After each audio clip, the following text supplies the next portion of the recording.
नमस्कार दोस्तों, स्वागत है आपका हमारे YouTube channel SMD education hub पे। दोस्तों चलो आज हम बात करते हैं जो क्लास 10th है, आरबीएसई बोर्ड की क्लास 10th, उसका जो साइंस का हम रिवीजन स्टार्ट करेंगे। उसमें सबसे पहले लेंगे केमिस्ट्री का फर्स्ट जो चैप्टर है वो है रासायनिक अभिक्रियाएं एवं समीकरण। अब इस चैप्टर को हम मुख्य रूप से 3 भागों में डिवाइड करके फिर पढ़ेंगे। पहला तो कौन सा है? रासायनिक समीकरण। क्या है? रासायनिक समीकरण।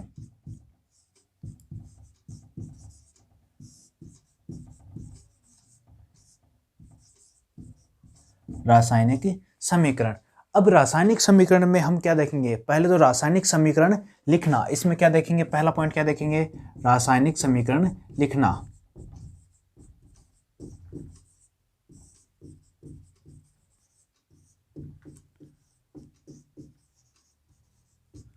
रासायनिक समीकरण लिखना। और दूसरा पॉइंट इसमें देखेंगे संतुलित रासायनिक समीकरण का महत्व है। संतुलित रासायनिक समीकरण का महत्व है। संतुलित रासायनिक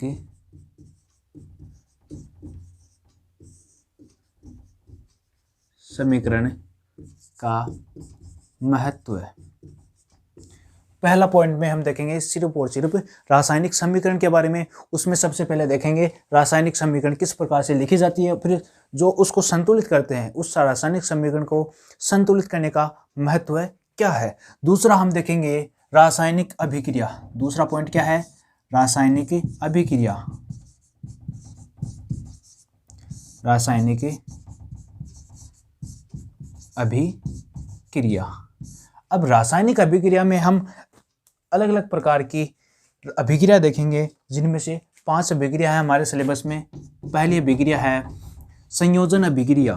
पहली अभिक्रिया देखेंगे संयोजन अभिक्रिया। दूसरी क्या देखेंगे?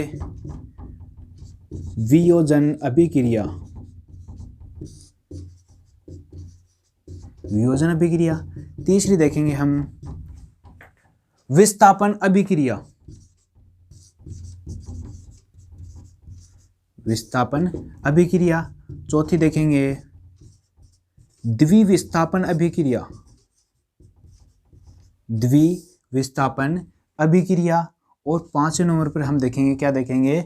जो उपचयन व अपचयन अभिक्रिया। उपचयन व अपचयन अभिक्रिया। उपचयन व अपचयन अभिक्रिया। ये सम्मिलित रूप से क्या कौन सी अभिक्रिया कहलाती है? रेडॉक्स अभिक्रिया कहलाती है। सबसे पहले देखेंगे संयोजन अभिक्रिया। दूसरी क्या देखेंगे? वियोजन अभिक्रिया। तीसरी क्या देखेंगे? विस्थापन अभिक्रिया। चौथी द्विविस्थापन, उपचयन और अपचयन। 5वीं अभिक्रिया हम देखेंगे।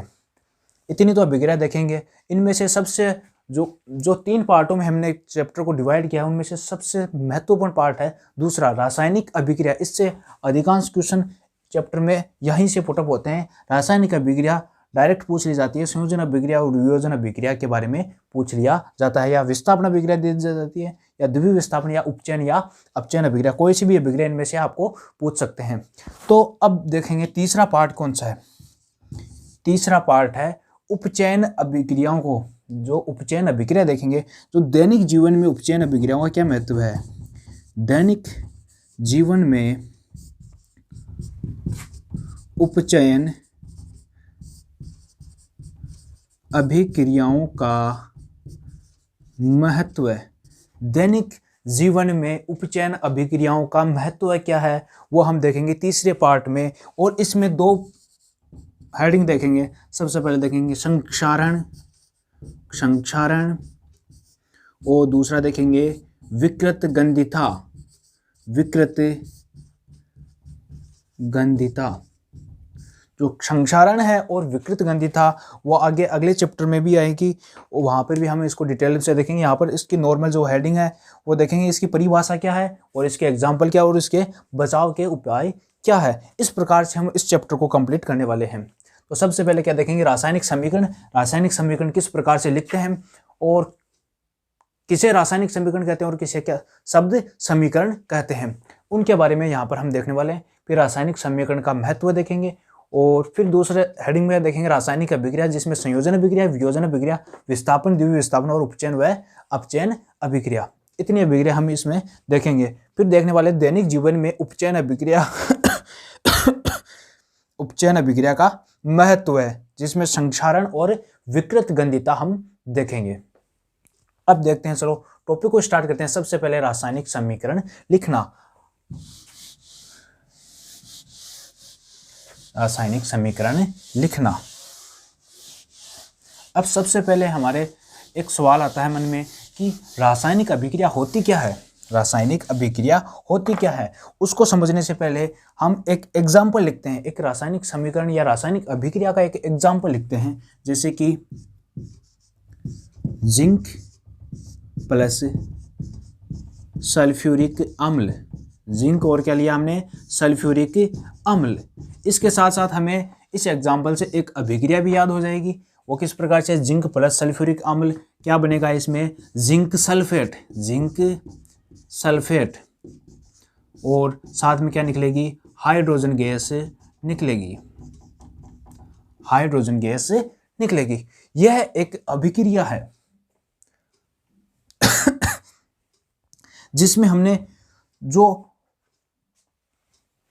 देखो, एक तो है RHS साइड, एक तो क्या है RHS, एक LHS साइड, और एक क्या है RHS side, left hand side, और एक राइट हैंड साइड। तीर जो एरो का निशान है, तीर का निशान है, उससे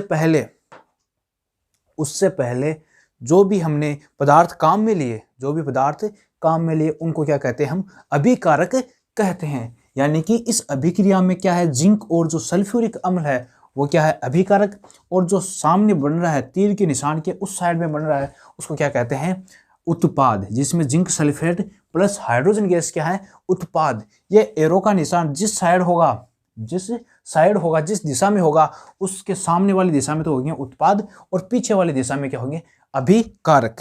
तो अभिकारक व उत्पाद आपको समझ में आ गए। इसके बाद में हम देखते हैं, देखो यह एक प्रकार की क्या है, शब्द समीकरण। देखो यहाँ पे शब्दों का इस्तेमाल हुआ है, जिंक, न कि उनका प्रतीक काम में लिया है जिंक। देखो ये तो क्या हो गई, इसकी एक शब्द समीकरण। क्या हो गई, शब्द समीकरण। और इसकी जब हम जो रासायनिक समीकरण लिखते हैं, रासायनिक समीकरण किस प्रकार से लिखेंगे, जब इसको प्रतीकों के रूप में हम लिखेंगे। प्रतीक यानी कि जिंक का प्रतीक क्या होता है, Zn, प्लस सल्फ्यूरिक अम्ल का क्या होता है, H2SO4, और ये मिलकर क्या बनाते हैं, zinc sulphate, ZnSO4 plus H2 gas. Zinc plus H2SO4 मिलकर क्या बनाते हैं, zinc sulphate plus hydrogen gas. अब यहाँ पे ध्यान देने वाली बात यह है कि ये जिंक है, ये एक प्रकार की क्या है, धातु है। जिंक क्या है, धातु, और ये क्या हो गया है कि अम्ल, धातु क्या सल्फ्यूरिक अम्ल क्या है कि ये अम्ल है H2SO4, और ये अभिक्रिया करके देखो ZnSO4 एक लवण का निर्माण किया, साथ में क्या निकली, हाइड्रोजन गैस। तो इस प्रकार से हमें एक अभिक्रिया भी याद हो गई। जब हम धातु की अभिक्रिया किसी अम्ल के साथ करवाते हैं तो उत्पाद के रूप में क्या बनता है, उस धातु का लवण बनता है, साथ में क्या निकलती है, हाइड्रोजन गैस निकलती है। इस प्रकार से हम रासायनिक अभिक्रिया को समझ सकते हैं। अब देखने वाली बात यह है कि रासायनिक अभिक्रिया हम किसको कहेंगे। अरे भाई, रासायनिक अभिक्रिया हम कहेंगे किसको, कि कोई भी परिवर्तन है क्या उसको हम रासायनिक अभिक्रिया कह सकते हैं? नहीं, किसी भी परिवर्तन को रासायनिक नहीं कहते, रासायनिक अभिक्रिया नहीं कहते। जब कोई परिवर्तन होता है और उसमें क्या बनते हैं, नए पदार्थ बनते हैं। कोई भी परिवर्तन, ऐसा परिवर्तन जिसमें नए पदार्थों का निर्माण होता है, तो हम उस कंडीशन में उसको रासायनिक अभिक्रिया कहेंगे। अन्यथा वो एक भौतिक परिवर्तन भी हो सकता है, भौतिक परिवर्तन भी हो सकता है। अब यहाँ पर देखो, जो रासायनिक अभिक्रिया होंगी उसको हम किस प्रकार से देख सकते हैं, यानी क्या, या तो उनके लवणों का निर्माण होगा, देख के हम किस प्रकार से बता सकते हैं, रंग में परिवर्तन, गंध में, स्वाद में परिवर्तन, तापमान में परिवर्तन, या किसी गैस का निकलना। ये सब के सब किसके हैं, रासायनिक अभिक्रिया के परीक्षण हम, यानी कि हम रासायनिक अभिक्रिया को देख के हम बता सकते हैं। अब इस अभिक्रिया में एक बात और ध्यान रखनी है, ये अभिक्रिया है और साथ में ये तीर का निशान है, तीर के निशान पर यहाँ पर जो भी डाटा लिखी जाती है वो क्या होती है, उस अभिक्रिया के लिए स्पेसिफिक होती है। यानी कि उत्प्रेरक, कुछ उत्प्रेरक होते हैं, कुछ ताप दाब, ठीक है, वो यहाँ पर लिखे जाते हैं। ठीक है, अब इतनी बात हो गई।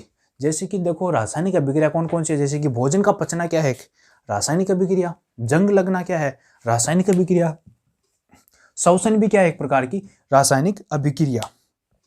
और हमने पिछली क्लासों में देखा था कि मैग्नीशियम का रिबन मैग्नीशियम का रिबन था, उसको हम जलाते हैं तो उससे पहले उसको क्या करते हैं, साफ करते हैं। उसका कारण क्या है कि वो आसानी से उसका दहन हो सके। तो ये भी एक प्रकार का क्या है, मैग्नीशियम का रिबन जब जलता है या उसका दहन होता है, ये क्या है कि रासायनिक अभिक्रिया है।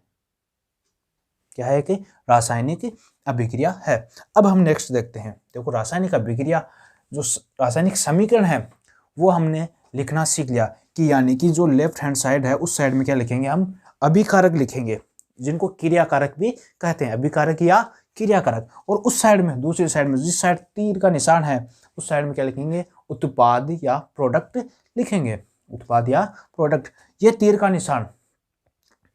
निशान एक ही दिशा में भी हो सकता है और दोनों दिशाओं में भी हो सकता है। जब तीर का निशान एक ही दिशा में है तो वह अभिक्रिया क्या कहलाती है, अनुत्क्रमणीय अभिक्रिया। कौन सी अभिक्रिया, अनुत्क्रमणीय अभिक्रिया। जब तीर का निशान दोनों साइड हो, यानी कि इस प्रकार से हो, अब तो क्या है अनुत्क्रमणीय अभिक्रिया। और जब तीर का निशान इस प्रकार से हो, इस प्रकार से हो दोनों के मध्य, यानी कि यह अभिक्रिया आगे की तरफ भी जा सकती है और पीछे की तरफ भी जा सकती है। तो इस प्रकार की अभिक्रिया को हम क्या कहते हैं, उत्क्रमणीय अभिक्रिया।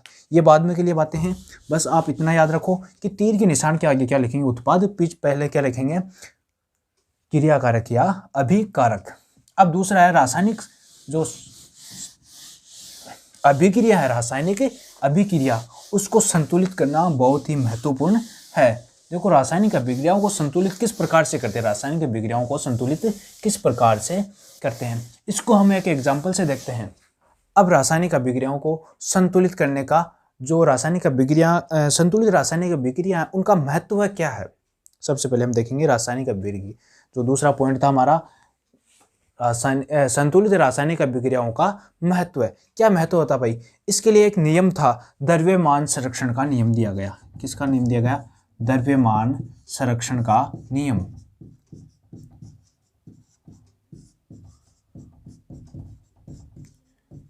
देखो इस नियम के अनुसार क्या है, सिंपल सा नियम है, द्रव्यमान यानी कि द्रव्यमान है, संरक्षण यानी उसका क्या होगा, संरक्षण होगा। द्रव्यमान संरक्षण यानी कि कोई भी अभिक्रिया होगी, कोई भी रासायनिक परिवर्तन होगा, कोई भी रासायनिक अभिक्रिया होगी, उसमें क्या होगा, जो उत्पाद का द्रव्यमान है, उत्पाद का द्रव्यमान है, वो जो हमने अभिकारक काम में लिया उसके बराबर होगा। यानी कि अभिकारक का द्रव्यमान और उत्पाद का द्रव्यमान क्या होगा, बराबर। इसको क्या कहते हैं, द्रव्यमान संरक्षण का नियम। जैसे कि हमने अभी भी एग्जांपल देखा, जिंक प्लस H2SO4 मिलके क्या बनाया, ZnSO4 प्लस H2। अब इसमें देखेंगे हम, जिंक एक तत्व है, किसका है, जिंक का, एक परमाणु जिंक का, हाइड्रोजन की कितने यहाँ पर 2, इस साइड में कितने हैं 2, और सल्फर के कितने, 1, यहाँ पर भी 1, और ऑक्सीजन कितने 4, और ऑक्सीजन के कितने हैं 4। यानी कि प्रत्येक अभिक्रिया में, यानी कि इस साइड में हमने माना 100 ग्राम पदार्थ लिया, तो इस साइड में कितना बनेगा, 100 ग्राम पदार्थ ही बनेगा। यानी कि हम किसी भी रासायनिक अभिक्रिया में न तो पदार्थ को, यानी कि किसी पदार्थ का निर्माण कर सकते हैं, ना ही उसे हम नष्ट कर सकते हैं। किसी भी पदार्थ को हम, किसी भी रासायनिक अभिक्रिया, किसी भी प्रक्रम में हम किसी पदार्थ को न तो निर्मित कर सकते हैं और न ही उसको नष्ट कर सकते हैं। इसे ही क्या कहते हैं, द्रव्यमान संरक्षण का नियम। अब इसमें देखेंगे, देखो यह संतुलित रासायनिक समीकरण है। संतुलित रासायनिक समीकरण का मतलब है कि दोनों ओर जितने परमाणु अभिकारक की साइड में है उतने ही हम उत्पाद की साइड में कर देंगे, तो द्रव्यमान ऑटोमेटिक क्या हो जाएगा, संरक्षित हो जाएगा। यानी संतुलित रासायनिक समीकरण वो कहलाएगी। इधर जितने परमाणु हमने अभिकारक के साइड में लिए, जिंक के परमाणु कितना लिया, 1 लिया, उस साइड में कितना है 1, तो यानी कि जिंक का जो परमाणु द्रव्यमान है वो क्या है, बराबर है। यहाँ पर भी बराबर है, यहाँ पर भी बराबर है। अगर